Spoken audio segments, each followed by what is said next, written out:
What does it really take to become a leader as an engineer? Well, in this week's Engineering Management Lessons video, I am thrilled to have with me BJ Kraemer. BJ is the president and CEO of MCFA. He's had an extremely successful career where he's transitioned from the military into the AEC industry, and he's helped to grow a firm from 15 people to 60. So lots of leadership lessons. And in today's episode, he's going to dive into some of those lessons, like what he learned from delegating, how he learned to really help people grow their careers. Lots of very interesting stuff. And we're going to jump right into it with BJ. So let's do it.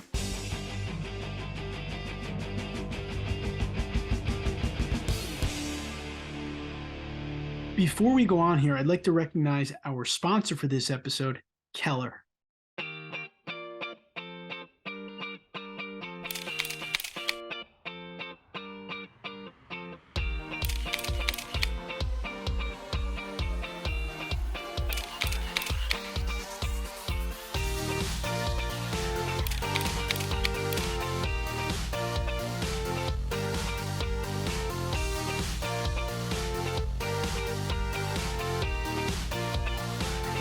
All right, now I'm excited to welcome on our guest to the podcast today. BJ Kraemer is the president and CEO of MCFA. He's also the host of the podcast Inspiring People and Places, which I was excited to be a guest on. BJ, welcome to the Civil Engineering Podcast.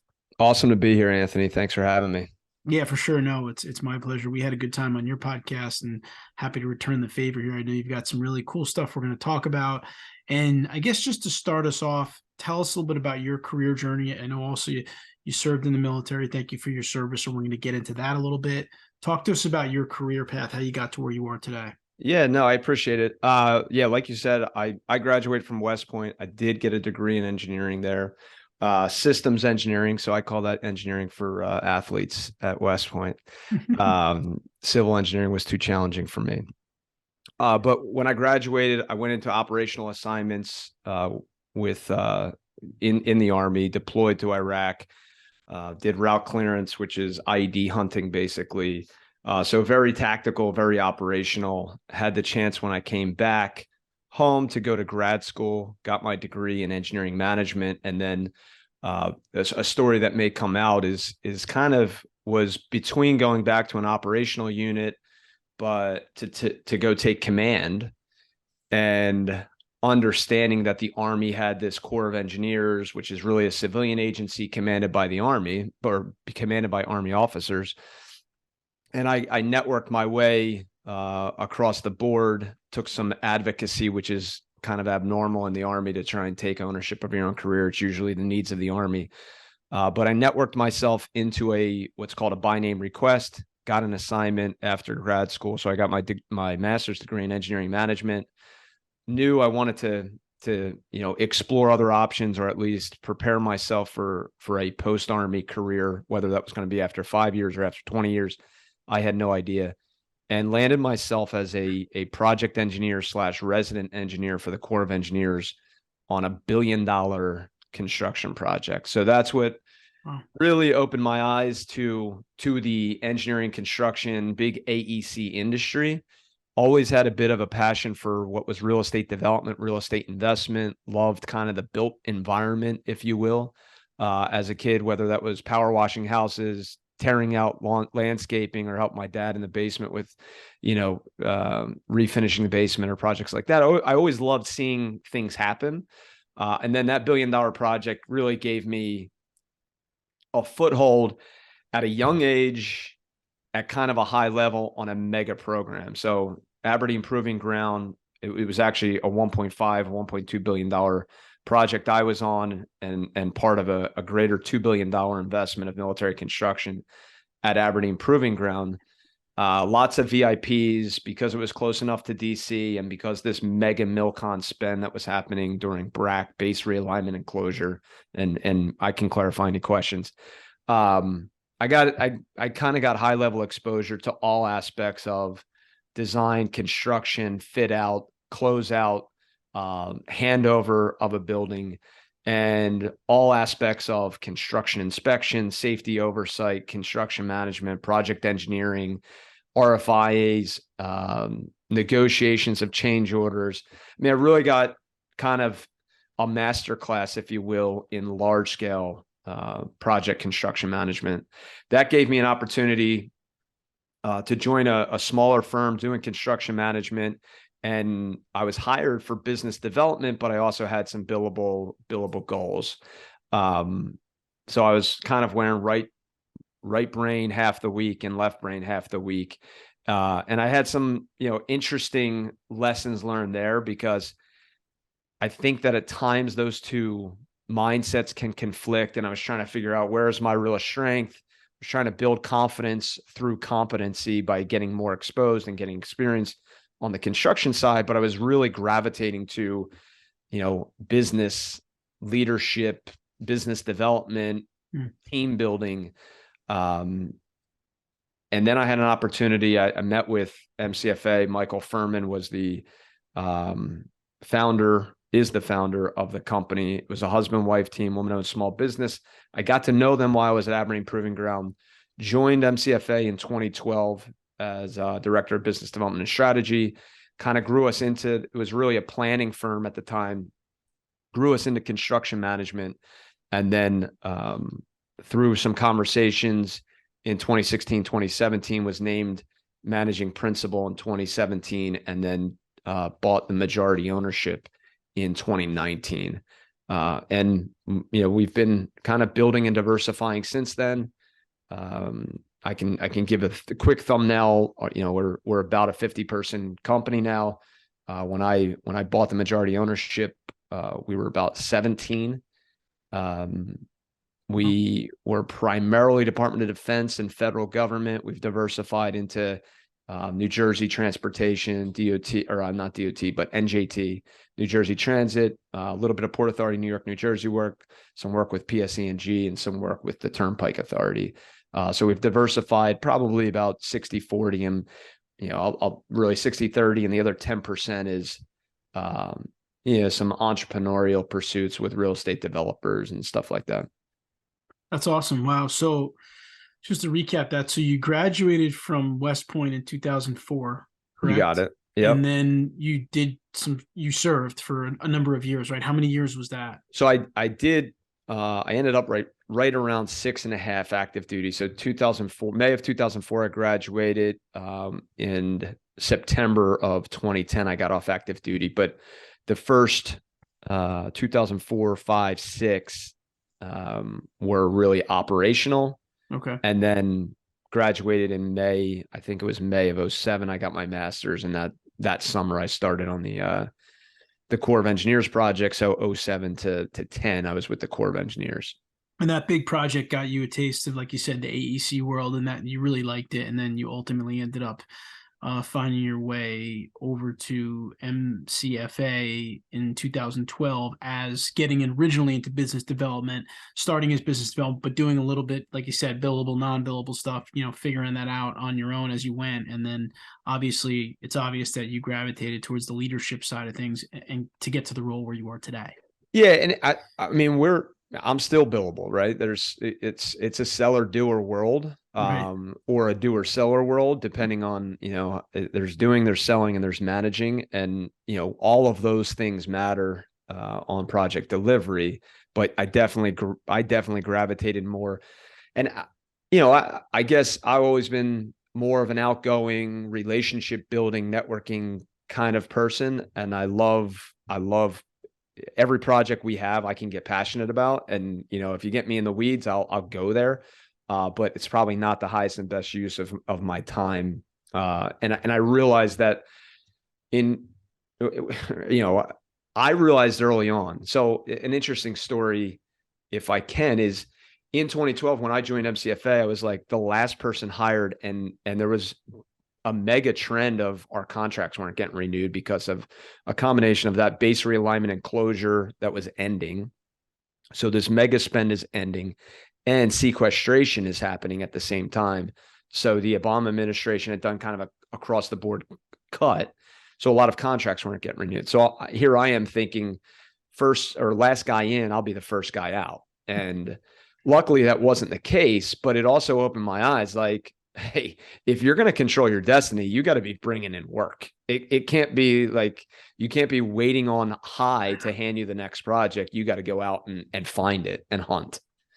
So that really probably shaped my mindset to be more of a seller than a doer, if you will. That's interesting. And I think that that's very relevant to a lot of our listeners, because I'm sure a large percentage of our listeners at some point in their career in the civil engineering world will have to, number one, make a decision, which kind of road am I taking? Am I going to stay more technical, or am I going to get more into leadership, business development, et cetera?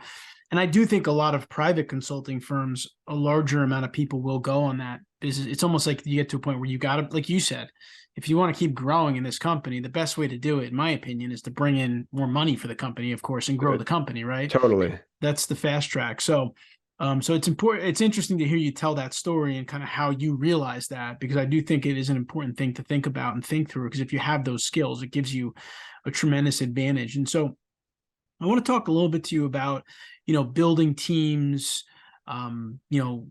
getting people trained effectively, making sure people are happy. Talk a little bit about the importance of developing your staff and, making sure that they're happy in what they do. I think it's really important today because people are just getting burnt out. I agree. And it's probably my top priority in the company is this, call it human resources if you want, call it talent management and development if you want. I really call it an obligation between employer and employee, and it's a partnership. And I'll go back to the Army and that advocacy of myself. Like, big Army has needs, and I happen to be a resume and a statistic inside of that organization that has whatever experiences, and the Army has whatever needs, and I'm going to get shoved into a hole. And the Army has a process for it, and I think that they will say, and maybe they do a good job of it, of aligning desires of the individual and needs of the organization. So I go to, I own this company. My responsibility, I believe, and it's both an obligation I feel morally, but it's also a strategy I feel business-wise, is to make this the best place that somebody can build their career. Right. And how do you do that? Well, you got to figure out what their personal needs are. You have to figure out what their professional desires are, and then cultivate and build a roadmap or a plan around those two things. And in a small business, it's hard because you're building that roadmap with them, as opposed to in a big business where, like, that roadmap, maybe it's not clear cut, but it's at least, oh, I see the project engineer over there, the project manager there, the VP or the director, or, whatever the titles that you work your way up to an organization. Inside of a smaller organization where we're really growing the company widthwise and down, it's harder for a junior employee to see that. So I think it starts with communication. I don't think it starts with communication. I think it starts with intention. And good intentions, don't really mean much, but I think you have to be intentional about what you're setting out to do. I will own that MCFA is not perfect about what we're talking about, but we are intentional about trying to get this right, and we will get it right eventually. You gotta always be chasing perfection. But so I think you start with intentionality. Intentionality says we philosophically believe this, and we're going to talk about it. And we're going to talk about it with everybody because we want our employees to hold us accountable to what we're talking about. So that's number one. Number two is communicating it with the employees, again, holistically and then individually.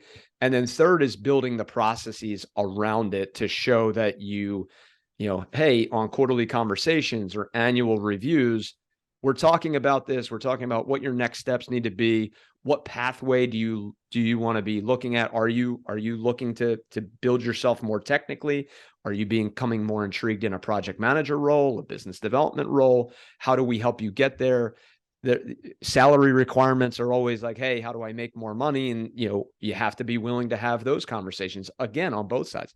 I want everybody to come here and want to make more money, and then I want my operations team to say, hey, this is the roadmap for making more money as an engineer 1, 2, 3, a civil engineer, a planner, whatever. So I go intentionality, communication, and then, like I said, operationalizing that, putting the systems in place. And I think those are their review systems. So their people management systems. There's talent development systems. That's internal talent development, training. That's external talent development, certification programs, graduate degrees, all of that stuff. And then it's on the job training and ensuring that we are bringing in the types of projects that are allowing our employees to get more and more experience. Because I go back to, I know, and I have confidence in myself because I was given probably more responsibility than I earned at a very early age in the Army. And that was, the nature of the beast. But all of my experience and all of my confidence came from having more responsibility than I was probably prepared to have, and then stepping up to the occasion in that role. So I want to be able to give our staff, whether it's junior or senior, constantly challenging them with the types of projects we get. Awesome. No, that's great. I really love to hear all of that. I mean, at EMI, we do help some companies build these career roadmaps. And I can tell you from my experience that even some of the very large companies, they don't have them. They just never invested the time and effort to do it. And I think the thing that's good about what you're doing is it's never easy to go through this process. It requires, like you said, a lot of communication from both sides. But I think that it's a lot easier with a smaller company to start it than if you're starting it when you have 1,000 people within the company, and now there's a lot more variations and things of that nature. So I definitely commend you for doing that, because that's important to start small when you're smaller. I agree on there's two sides to that, right? So I always joke, I can do it because I can control the messaging. And I read a book, Ben Horowitz, The Hard Thing About Hard Things. Great read for anybody that's kind of going through a business startup. One of the things he talks about in training is training is one of those things that, the CEO says, hey, we need to invest in training, and then trickle down effect. And like somewhere down the line, some company gets hired and, they train. I think the critical part is that it is philosophically important to the leadership team. It's not like a thing to do. It's like the thing to do, right? Mhm. Investing in your people is the thing to do. Ben Horowitz talks about so when you're small, how do you start training when you don't have budget? I started by getting up in front of a whiteboard every Tuesday during COVID. I called it MCFA University on the calendar invite, and now we have a syllabus that's called MCFA University. But it's like anything entrepreneurial. Hey, everybody, I'm in front of the whiteboard from 4:30 to 5:15. Anything you want to talk about or anything that's on my mind, I'm going to start teaching, and we're going to record it on Zoom, and it's going to be available. And it's gone through evolution since then. I wish I had Anthony Fasano and EMI 2 years ago when I had the idea, and that there was some way that okay, we might not have a huge budget, but we can figure this out. And a guy that hey, I've seen what works and what doesn't work, because I did the entrepreneurial approach, and we learned on our way. But I think that the important thing there is training's not somebody else's business in your organization. If people work for you, training is your business. And yes, you can hire somebody outside, but you got to be really intentionally involved in what is the training that they're getting, because training itself doesn't work if managers and leadership aren't bought into the topics, and then taking the topics that are being learned and then using those on the job, and using those teachable moments and saying, hey, you remember Anthony's presentation on X, Y, or Z? This is exactly what he was talking about. And we walk out of a business development meeting, or we walk out of a conference, or we walk out of a project meeting, and that's what that topic was all about. Yeah. And then it becomes concrete to somebody. Otherwise, training becomes topics, it's like a book you read. If you don't take any action with it, it's just knowledge in your head. But if you figure out how are you applying it in our day-to-day life, it all of a sudden becomes valuable. And that's where wisdom is. Yeah, for sure. And that's a big philosophy of ours at EMI, because of my experience as an engineer going to project management boot camps, getting a whole bunch of information and never having the time to use it. So we try to space things out. We try to give people some things they can do on the job so they can really transfer the skills back. And I do think that's important. And I think that also in terms of learning and development, It is a good thing. Like, we get calls all the time from companies saying, hey, we've got a great PM training program that we built internally, but now our project managers are too busy to give the training program. So my response is, well, then you don't have a great program because you're not doing anything. So, I mean, if it's built and it's sitting on the shelf, it's not really helping you. And so I think, to your point, it has to be consistent and it has to be practiced. And it's really important to have the leadership. We like to call them sponsors of the program, so that Yep. they are reminding people throughout the days and weeks, hey, remember when we talked about active listening in our communication session? This is the opportunity when you go to this meeting with the client to practice it and make sure that it's That's sticking and getting results, right? exactly. But that's really important. So BJ, talk to me about some leadership lessons that you've learned as you've built the company or helped to build the company, whether it was delegating, empowering team members, some of the things that aren't that easy for us to pick up. Oh, where should I start? I mean, so let's go with delegating and empowering. I mean, these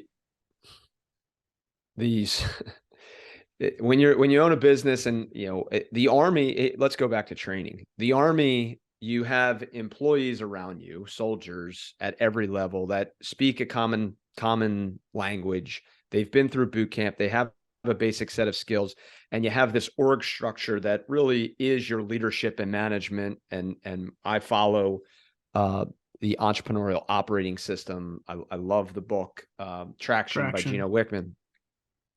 I follow his mindset or his philosophy that leadership plus management equals accountability. In the Army, I took it for granted, right? I took for granted that I graduated from West Point. I became a platoon leader. I had, 30 people working, quote, for me, but all the systems were in place of like how we actually get shit done. When you're building a company and you don't have that same vocabulary and that same common operating picture, delegation is really hard. And start with a client writing a scope of work and delegating it out to a consulting firm. Like, half the time, the scope of work is not actually what the client wanted. Why? Because there's 17 authors, there's some copy and paste involved.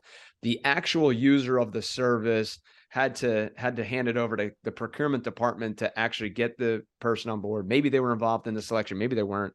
By the time you get to the project meeting, you're lucky if 50% of the problem statement is there, right? So that's organizational delegation to another organization.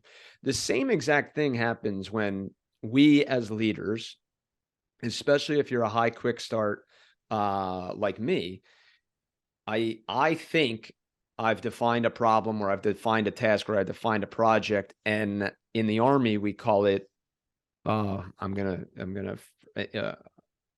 gonna screw this up. I'll come back to that. But there's basically, like, man, I can't believe I'm forgetting that word. So anyway, there's implied tasks, right? So I can hand off what could be called a project to somebody in the Army with a quick email, right? Because there's a bunch of implied tasks, but there's also a standard operating procedure for how we do it. They've been trained on it, blah, blah, blah. Right. Everyone's been through the same type of boot camp or training in the past. Exactly. So Right. when I say clean your weapons, there's 100 implied tasks to that clean your weapons. The project is make sure that 126 M14s or M16s are clean by the end of the day. There's 100 things that go into the checklist and the standard operating procedures and all of that to make that project to happen that day. Same thing goes in delegating tasks or delegating intentions or initiatives. You've got to be really clear about what level are you delegating to. And I'll put a Michael Hyatt tool that I love in our show notes or a link to it. But it's talking about like the level of delegation. And I think it's like do the task all the way up to own the project and make the decision. Tell me when it's complete. And somewhere in between there is like research and get back to me with a decision-making brief, or research and just come back to me with what the options are.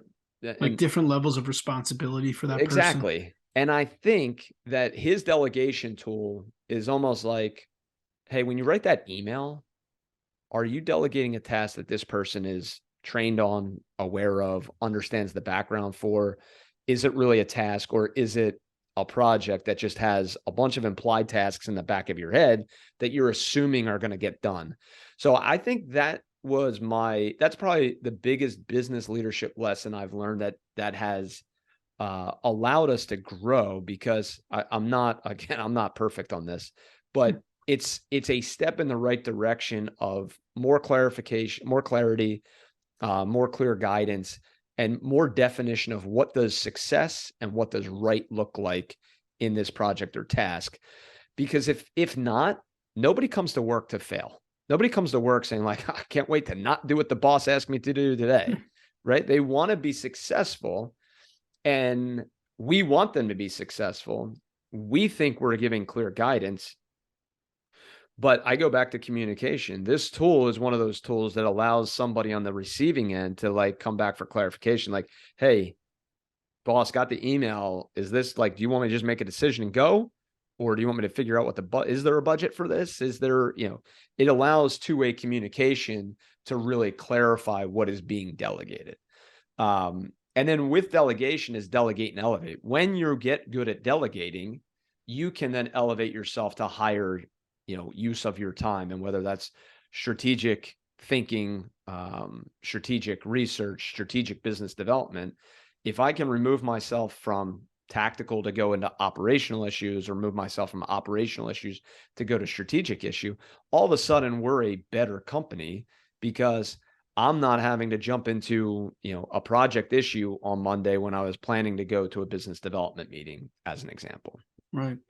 That's great. No, I love that. And I think that one of the takeaways for me from everything you just said is, in the AE industry, is like onboarding of employees. It's something that I think a lot of companies are not good at. And I think that what you laid out there should really present an opportunity for firms to, if you have a really good onboarding process that teaches them, you know, call it what you want to call it, the MCFA way or the EMI way, right, to new employees, then they kind of have a good background, at least, and a base for when you start to communicate with them on tasks and how we do things here and the tools that we use.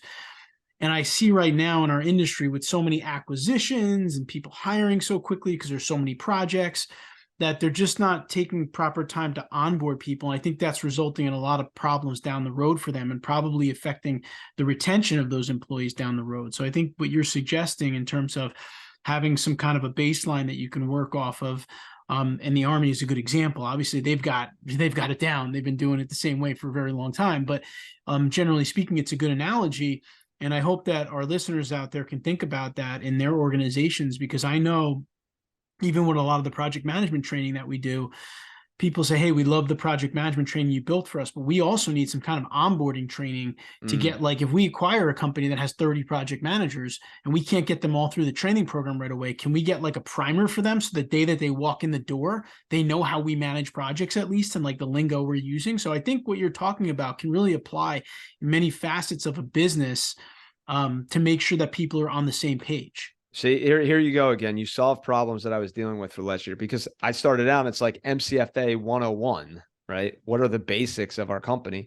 101 is now required video watching week 1 of onboarding, right? And it's me teaching classes in front of a whiteboard. Now 201 is our like, hey, everybody jumps on training. 301 is our project management project, and we call it project leadership, and we can get into the difference between leadership and management, if you want. But, I agree. The balance is, and look, big businesses, I don't have enough experience with big businesses in the private sector. The Army is probably the biggest business in the public sector that there is.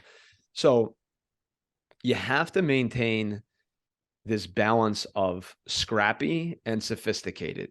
Good enough is good enough most of the time. Like, put somebody in charge of constantly improving it. But like, you got to be able to start somewhere. And I agree that, like, too scrappy, you move too fast, and you're going to create more issues for yourself down the line. Too sophisticated, and you never freaking roll out the program. It sits on the shelf because it's in a pretty binder, and man, we put a lot of money into building out the content, but hell, we don't have time to deliver it, right? Somewhere in the middle is the balance. And that's what I'm constantly always, trying to juggle. Yeah, I think it's a juggling act, I think, in all businesses. And I think that even when we work with firms to build these custom PM training programs, I always tell them, listen, we can do the pilot in a certain level of form, right? It may not be 100% perfect, like the program's never going to change, but it's better off to start training your project managers, get some feedback from them, and then adjust it for the next time we do the program, right? So we're not like, yes, you want to be eventually have something super solid, but and everything changes anyway. If there's anything we learned over the last few years, you're going to have to change your programs anyway every so often because of the way the industry changes so fast. So I think it's valuable to kind of keep moving as much as you can and help people as quickly as you can help people. So another thing I want to talk about is core values of a company. I know that they can really drive culture, they can drive hiring. You know, being that you've been very involved in growing the company, like you said, you started with maybe 15 to 17 people there, and now you're at around 50. Talk about core values, because I think it's one of those things that sometimes can be more cosmetic unless you're doing it the right way and being intentional around them. Yeah, so I'm a big believer in it. The Army has core values. The acronyms: leadership, loyalty, duty, respect, selfless service, honor, integrity, and personal courage. They were nailed into us. And if you look at any branch of service, you're going to get some version of those types of core values. So when you get a veteran, you get some of those core values embedded in those people. So I'm a believer in it because sure, there's onesies and twosies that you don't want on your team, but most veterans I'll go to war with. And, I want a team here at MCFA that kind of abides by some core values. So how do you make it not cosmetic? You make it not cosmetic by not making it 3 executives in a room with pretty words like integrity or whatever. The exercise we went through was to list our top 4 or 5 employees at the time. And what are some of the values or what makes them unique to us? And we came up with 5: customer service, which is now white glove customer service to really go the next level. Michael Furman was a bellman. We believe in kind of the Disney model of like, people shouldn't even know that we're engaged. Like specialness should just be happening. So white glove customer service, intentional creativity and curiosity, which is the ability to think outside the box. We don't want, to be encumbered by the past when we're fixing projects. Every customer's unique, every client's unique, every project's unique. We need to be able to take the scars from other projects. We need to be able to take the book manual of what engineering looks like, but we need to be able to apply it creatively to whatever situations in front of us, because the organization is going to be different. The budgets are going to be different. The problems and projects are going to be different. Fun is a core value at MCFA. And what does that mean? Some of us are foodies. Some of us like bringing our dog to the office. Some of us like going to sports games. But at the end of the day, what we mean by fun is actually passionate about the work, right? And passionate about the clients. So you got to be having fun. You're working 40, 50, 60 hours a week on this stuff. Like, to come here and trade time for money, you're transactional, and we can't have transactional people. So fun is me saying to you, are you passionate about this? Like, do you feel called? And that starts early on in those alignment conversations of like, who do you want to be? What do you want to do? Because if you want to go have a food truck and you're starting out as a project engineer, well, let's figure out while you're a project engineer, how you build the capital to go get your food truck. And maybe we started as a side hustle and we figure that out. Like, that's me being, I want you to have fun. And if you at least feel like there's a goal that's happening while you're doing your project engineering to get to your food truck, cool, we're all winning. So customer service, creativity, fun, extreme ownership. I took that from Jocko Willink's book, but what does that mean? It means 2 things. Our clients' problems are our problems, right? So we got to always be thinking. The Army has a saying, understand the job 2 people up and 2 people down. Well, when you're a subcontractor for a client or a prime, or when you're a consultant to a client, that's understanding their world. So understand their mission, understand why are they doing this project. It gives a little bit more meaning to what we're doing, and then understand 2 people down. So extreme ownership is owning the project. it's also thinking like an owner. So I want to teach everybody inside of MCFA. I'm not asking them all to be CEOs, but I'm asking them to think about the business as if they own it, because that creates a stewardship mindset in how we do business. It creates a stewardship mindset in how we treat clients. And then last is teamwork. Teamwork makes the dream work. You got to be able to be a team player. You can't be looking for all of the credit. I had a podcast guest yesterday. He quoted, I think it was George C. Marshall. It's amazing what you can accomplish when you're not worried about who gets the credit. You got to have that mindset in our company, because some days I'm taking out the trash. Some days I'm talking, to a bunch of people about what we do, and everything in between. And you got to be able to check your ego at the door and do whatever it takes to run the business and to get the projects done. We came up with those by really putting out who are our employees, what do they have, and what is it that makes them special to us. And they all kind of represented those types of core values. That's how we did it. And now we use it in everything we do. We do it in hiring. We do it in firing. We do it in rewarding. We talk about them in training. So core values can't be on a single sheet in the office or in the bathroom where, with a motivational quote. As much as I love motivational quotes, you have to operationalize them. And we do that through, the A-player hiring process, and the core values are a big part of that. That's great. No, I love that. And I think that part of what makes core values powerful to me is the ability for your team members to recall them at any minute. Like, you went through the Army ones like this, you knew, the acronym and everything, right? And I think that to me, if it's some long thing on a website that no one's going to remember unless they actually go there and read it, it's not as powerful as if they can recall what they are right off the top of their head, and then they're able to live them on a daily basis and everything that they're doing. And so, I love how little tip for that. We have again, EOS, we run a lot of our we use EOS too. Model. If the listeners aren't familiar with it, it's called the Entrepreneurial Operating System. And if you're interested in building a small business, in my opinion, it's really invaluable, because it does support building good operations, like BJ has been talking about we've talked about this a lot today. Yeah. And the book is called Traction by Gino Wickman, and the book is great because it's an actual story of how he applies it to a small business, which makes the book very interesting to follow along, as opposed to someone just saying, do this, do this, do this.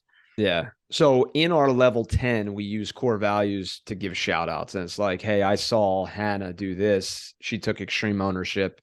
And, this morning, I sent Hannah a $20 gift card to Starbucks because she got a shout out on the meeting. She wasn't even on the meeting.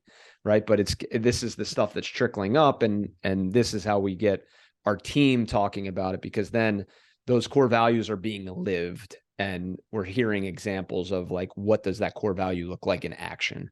And we talk about them in training. So agree, they can't be, they can't just be sitting on the wall. They have to be embedded in how you're doing business. That's great. And for those of you wondering what a level 10 is, they call level 10 staff meetings in EOS, which, to try to get the highest maximum value out of your meetings when you're getting people together. All right. So one last thing I want to talk about before we wrap this segment up is I want to talk a little bit about veterans.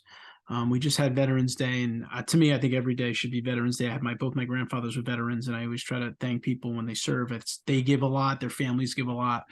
And I know that you've spent a lot of time helping a lot of people transition from the military into the engineering and construction industry.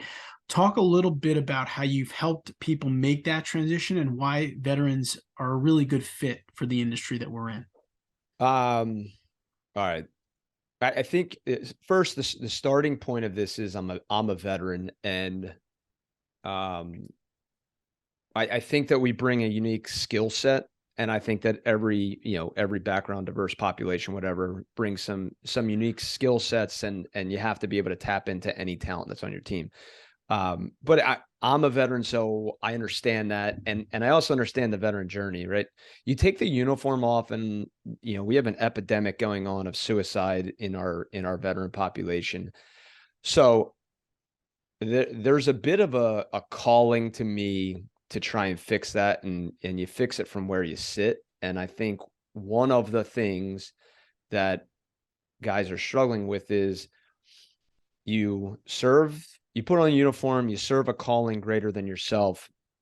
You come home, people thank you. There's a certain pride of just wearing the uniform.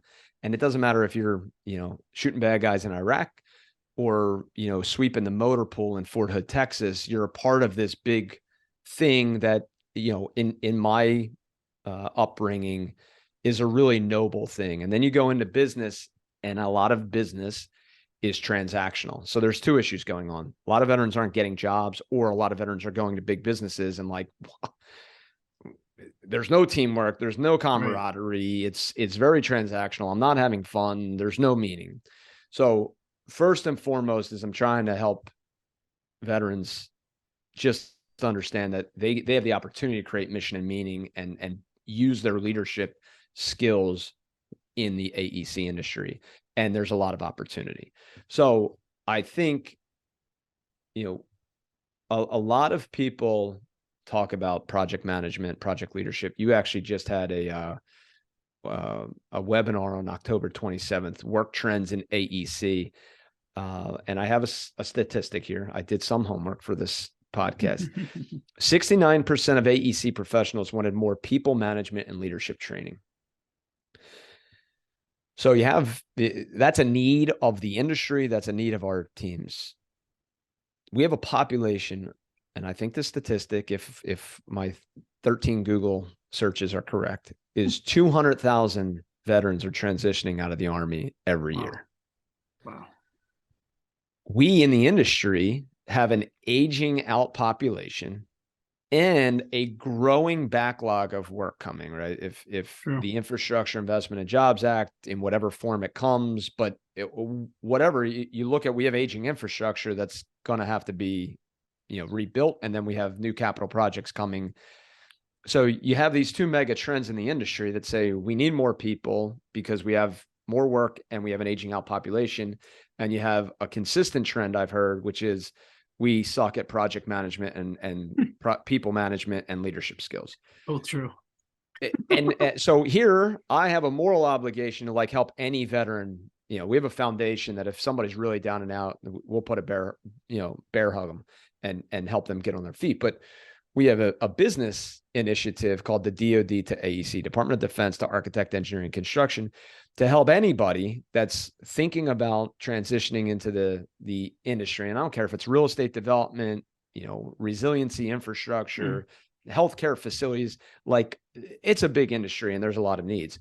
Basically to help them figure out what are all the opportunities, how do they get ready to, whether they're 6 months away from leaving the military, 18 months away from leaving the military, or maybe they've been in the private sector for 3 years and they're not finding any gratification in what they're doing.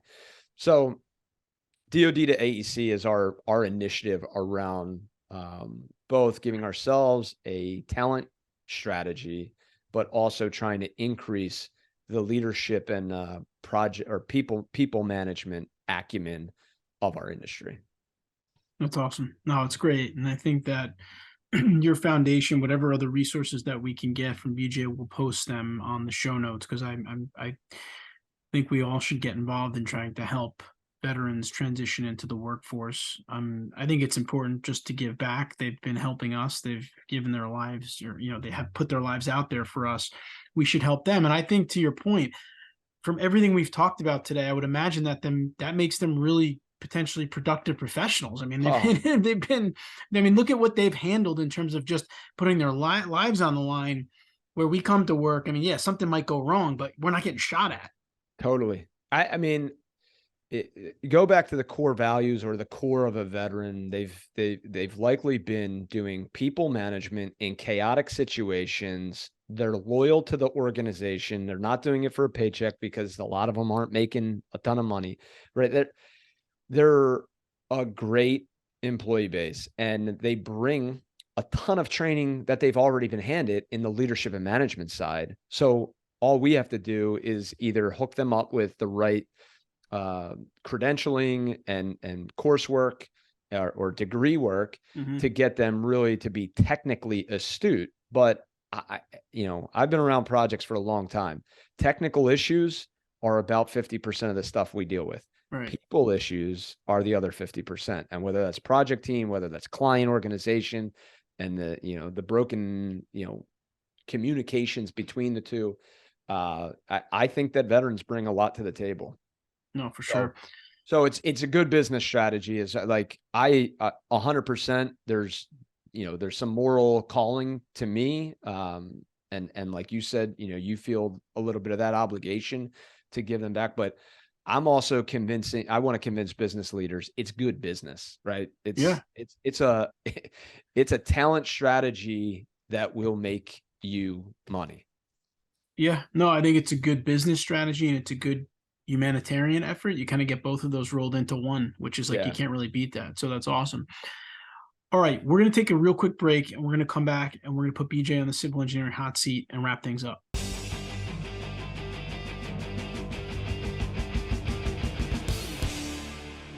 All right, we are back with BJ Kraemer, President and CEO of MCFA. He's also the host of the podcast Inspiring People and Places.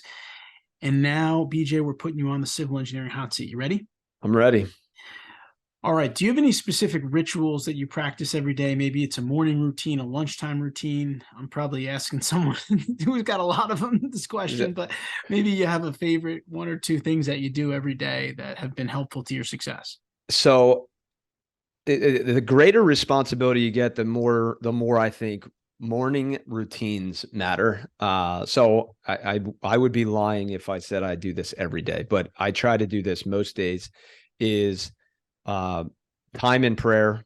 There's actually a book that I try to go by. It's The Miracle Morning, Hal Elrod. Yeah, it's a great book. Savers, silence, affirmation, visualization, exercise, reflection, and scribing. Scribing works with Savers because it's really journaling. So I try to have some version of that. Some of it's Wim Hof breathing, some of it's, I'm a Catholic guy that does the rosary when I can. It's kind of the grounding stuff. And I always try to get some exercise to burn, whether that's anxious energy, excited energy, or too many ideas running. Exercise gets some of that out, and then journaling in some way, shape, or form.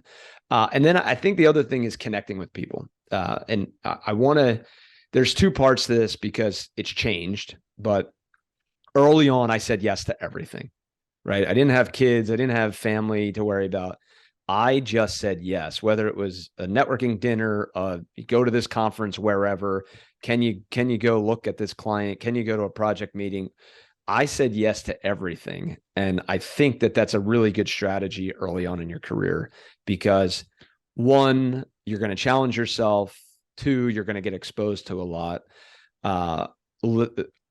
Now I'm trying to say no to as many things as possible because two parts, right? Who can I delegate that to for them to get that experience? And is this the highest and best use of my time? So I'm working through that. And I think that, at some point in your career, you have to make that switch from saying yes to everything to saying yes to very few things. Okay, great. I like to ask people to mention a couple of books that have changed their lives or careers. You already mentioned a couple good ones in Extreme Ownership. Also, you mentioned The Miracle Morning, which, by the way, we interviewed Hal on the Engineering Career Coach podcast. So I'll link to that for those of you that want to hear him walk through his process. I want to ask you, and you can mention a couple of books here, but also I want to ask you, from everything you've been doing from a strategy perspective too, maybe there's some books in terms of strategy that you found to be helpful. Whatever you want to throw out here would be great. Man. But I know we're limited on time, so just give me a couple. All right, here's what I'm going to do. I'm going to send you a list that we can link to because I think that's good. But the books that changed my life: How to Win Friends and Influence People, The Greatest Salesman in the World. So I'm giving you non-engineering books, right? Why can't I think of? There's a third one that is really important.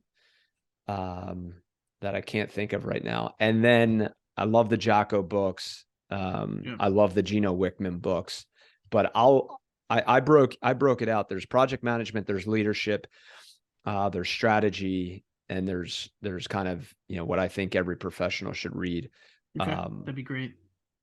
There was one other thing I want to say there, but I'll have to come back to it.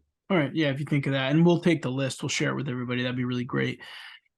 All right. So the last question I'm going to ask you here, we call it the civil engineering career elevator advice question. You get into an elevator with a professional. Maybe they're starting out their career. They're younger in their career in the AEC industry, and they're looking for some career advice, but you only have about 30 seconds with him or her.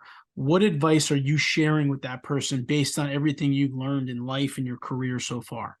All right. It's go to meetings early and get to know everybody in the room. Because you never know where the relationship is going to go from. This is also why I say read, because reading allows you to learn from other people, but nothing beats personal connection and mentorship. So get to the meeting early, stay at the meeting late, because during the meeting, project is being talked about. And while you're in the meeting, take really good minutes, because whoever takes the minutes kind of controls the project. So that's a technical hack. But get to the meeting early, get to the meeting, or stay at the meeting late, get to know people. The second piece is find a place to volunteer, because it's a leadership hack. Every nonprofit organization out there has a mission, and they have a lack of resources or a lack of people. You could become a project manager tomorrow for any nonprofit that has some initiative or some event that they want to run next year. And the leadership management skills, people skills that you get from that for free in committing your time to them is better than any MBA program or any training program that you're going to go through, because it's real life. You're not getting paid for it, but you're not paying for it. And it should be fun, and it should feel good, because you're doing something passionate. I remember the book, because you had said maybe there's a strategy book, Blue Ocean Strategy. Great book. Really, there's red oceans and blue oceans. Red oceans is where everybody's competing. Blue ocean is kind of creating your own ocean for competition. That's awesome.